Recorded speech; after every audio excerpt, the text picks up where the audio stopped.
guys, it's Tori, and March is over. I ended up reading a total of 13 books in the month of March, which is crazy. I will say I'm not going to go into depth on all 13 books because the 5 audiobooks I was able to listen to this month were all the 3rd through 7th Harry Potters. So I gave them all 5 out of 5 stars. I'm not going to go into detail on those. If you would like more in-depth thoughts on what I think about Harry Potter, some specific things that I really enjoy, my favorite characters, stuff like that, let me know down below and I'd be happy to make a video about that. But for the sake of time, yours and mine, I'm not going to go into depth on those books. So I'm going to start with the books I read in my literature class. So far this semester, I haven't talked about what I've been reading in my literature class because a lot of them have been short stories. So in January, we read short stories and I read 7 of them and I just didn't care enough to talk about all 7 short stories. And then in February, we did poems. And again, I just didn't see a point in talking about every single poem I read that month. But this month we did plays, and there were only 3 of them, so I feel like I can take a little bit of time to talk about those plays. First one we read was Antigone by Sophocles. This one I gave 4 out of 5 stars. I really enjoyed this play. It was actually the 2nd time I've read it, and the first time I think I gave it a 3 stars, but that was a time I read it just on my own. I didn't read it for class or anything. I mean, I read it for a class, but it wasn't with my class, and so we didn't talk about it or anything. It was an AP literature course, so we had to read classics on our own for the sake of being more prepared for the test. So I didn't get super in-depth into it, and at the time I wasn't as good at critically thinking about what I'm reading, and so I didn't get as deep into it as I was able to this time. That being said, I really enjoyed the character dynamics. There's this huge argument over who's the antagonist, who's the protagonist between Creon and Antigone, and it was very interesting to see how both are just antagonists to each other in their own ways. It's kind of easy to see who's being portrayed as the good guy, but that doesn't necessarily mean the protagonist. Obviously, the protagonist is just whoever the main character is, whether they're the good guy or not. And so I really loved seeing that dynamic, how they both, it's just a battle of wills, and both are fighting for what they want. They both are filled with pride, and how Creon recognizes that he is in the wrong. He reaches a point that you can see that he recognizes that he's in the wrong, but he's so prideful and that he can't bring himself to admit it.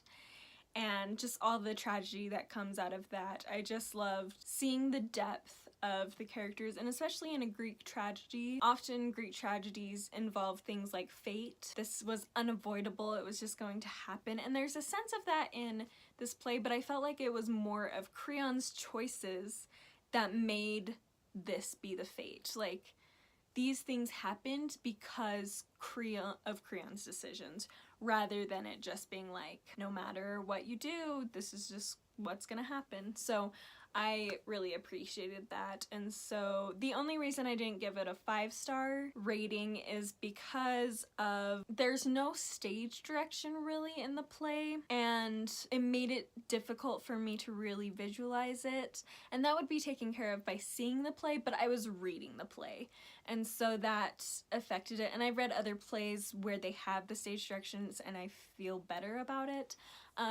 Also, the chorus parts, I understood a good chunk of it, but there were parts where I got really confused and I just was like, okay, gotta skim through the chorus part, which kind of helps with transition, but then get to the real good stuff. For me personally, I know a lot of people love the chorus and that's okay, but just as a personal opinion is that I just didn't love those parts. So the next play we read was A Doll's House by Henrik Ibsen.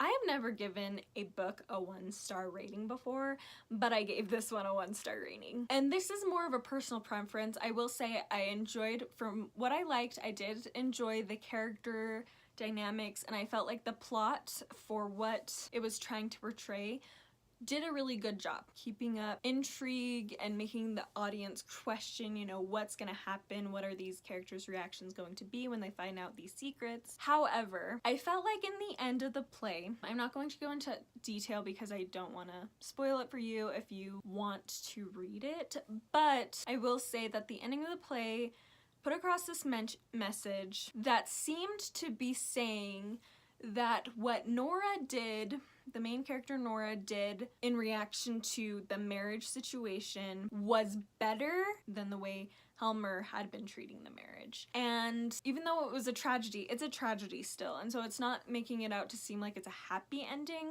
but it almost is trying to make it seem like it's better than what they had.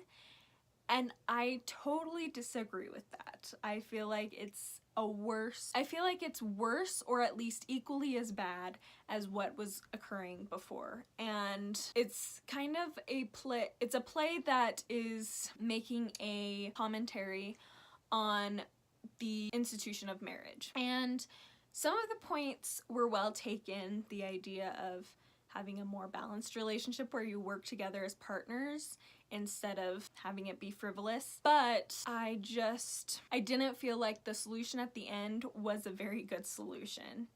And in my class, actually, we had a big discussion about this. There were some people who seemed to be on Nora's side, not completely condoning what she did. I don't think anybody completely condoned what she did, but there were some who kind of sympathized more with her, and I just couldn't bring myself to do that. I mean, I sympathized with her because the marriage was not a great one. I just feel like it could have been handled differently. So I'm not gonna say much more about that because, again, I don't want to spoil it, but yeah. Didn't love that book as much as I had hoped I would. The last play we were able to read was Spences by August Wilson. This one I gave a 3 out of 5 stars. I really enjoyed this play. I enjoyed the historical context and comparing this old man, black man, who was in a very, very racist time, living in post-World War II era in the 50s, where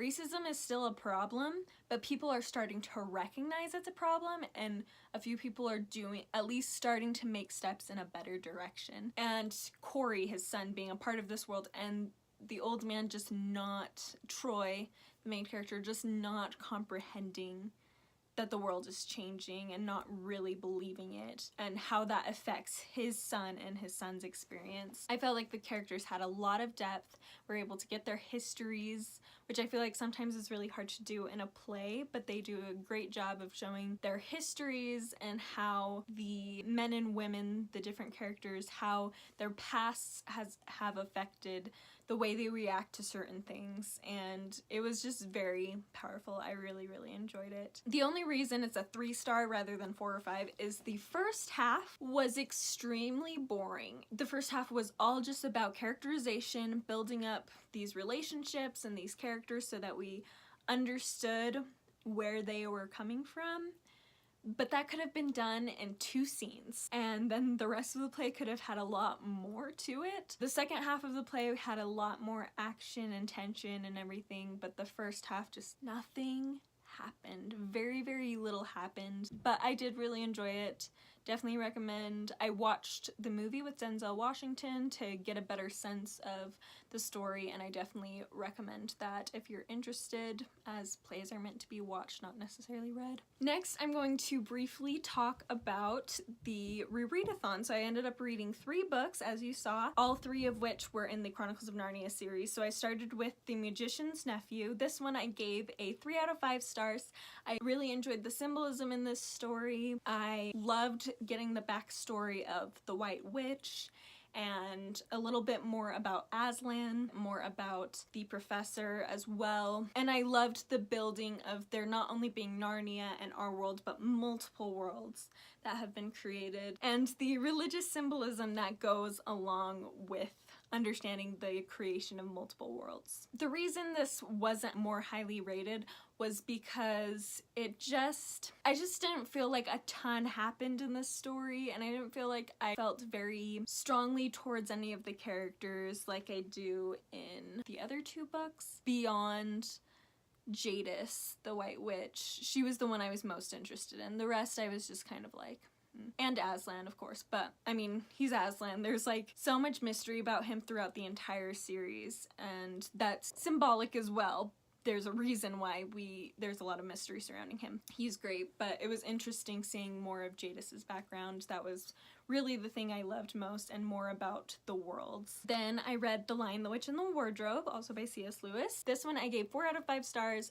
I just love the magic of Narnia. I love the Pevensies, and imagining them discovering this beautiful, incredible, magical world during World War II added such an interesting dynamic, just that comparing what's going on at home to what's going on in Narnia. And I'm sure they're thinking about both worlds and what's happening in each as they're exploring Narnia. My one critique is that I just didn't feel like I could connect very well with most of the Pevensies. I felt like the only one that I saw real development and a character arc was Edmund, obviously because he's the one who has the temptations and has to overcome them and learn more about himself. And so I was able to connect with Edmund and really enjoy his transition, even though I didn't love him for most of the story because he was a jerk. But the other Pevensies, I just didn't feel like I saw much development with them. A little bit, but not a ton. So that was the only thing that kind of made it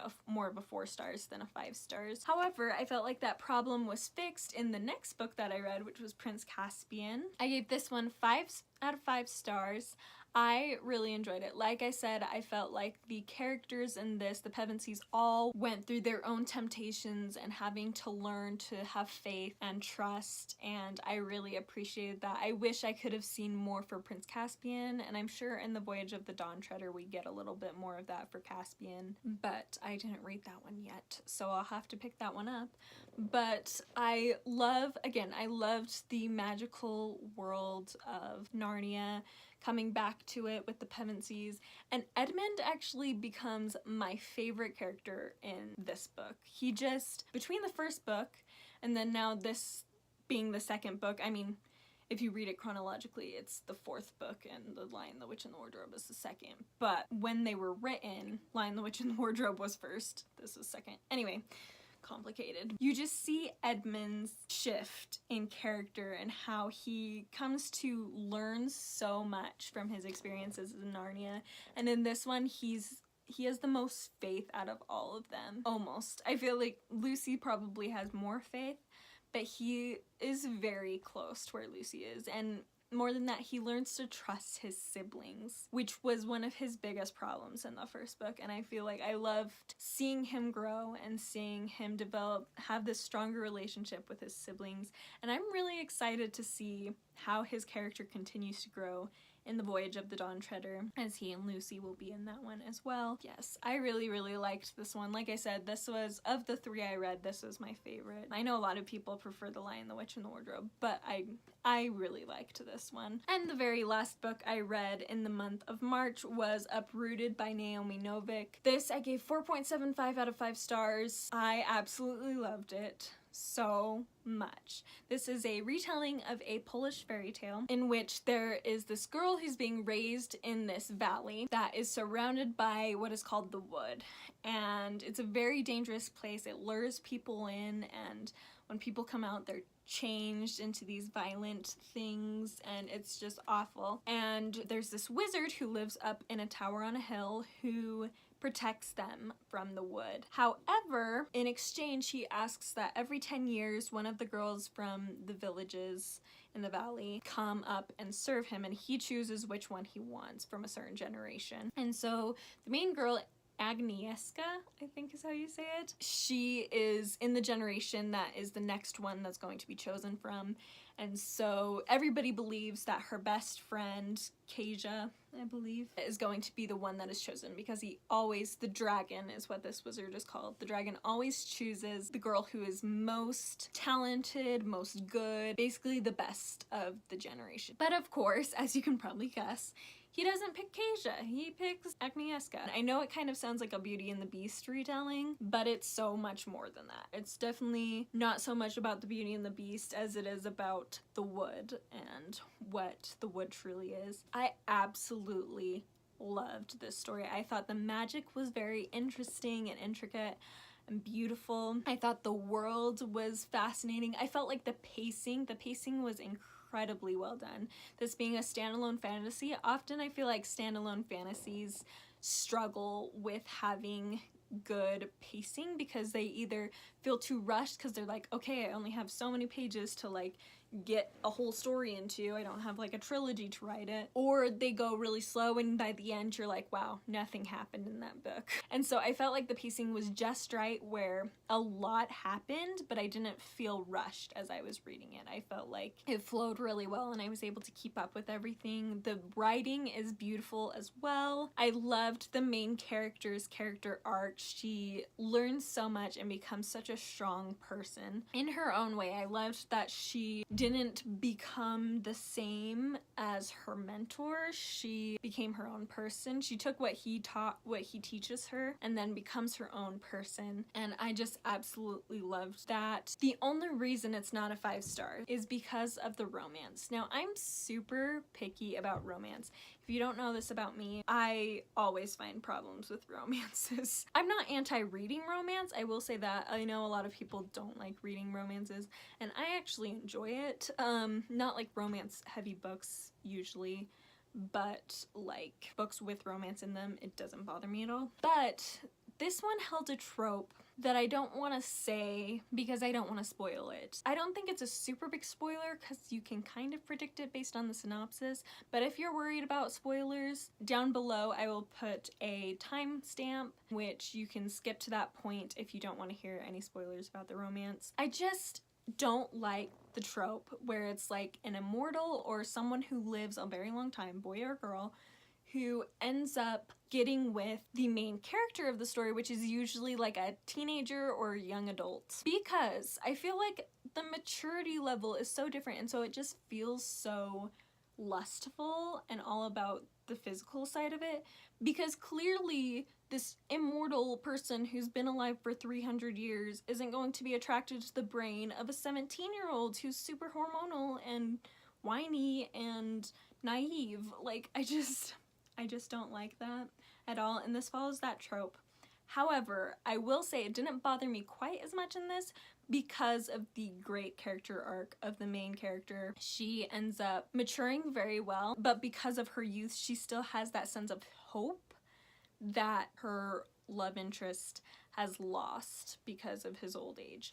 And so I just really appreciated that. It felt a little bit more balanced because of that, but it still wasn't my favorite. Also, if you're wondering, there is a almost sex scene and then a full-on sex scene in this. It is an adult fantasy as well, so they're a little more graphic than like young adult. So if that's going to bother you, be aware of that before you read it. But I absolutely loved this book. It was probably one of my favorites of the year. If I were to say my top 3 so far this year, it would be Magic Hour by Kristen Hanna, Salt to the Sea by Rudis Petties, and Uprooted by Naomi Novik. That is how much I loved it. I definitely, 10 out of 10, would recommend. I am really wanting to pick up her other fairy tale retelling, which is based on Rumpelstiltskin, called Spinning Silver, because it looks wonderful. That is it for the month of March. I feel like so proud of myself that I read so much, because the past few months I haven't read as much as I did this month. 13 books, that's good. I mean, granted, like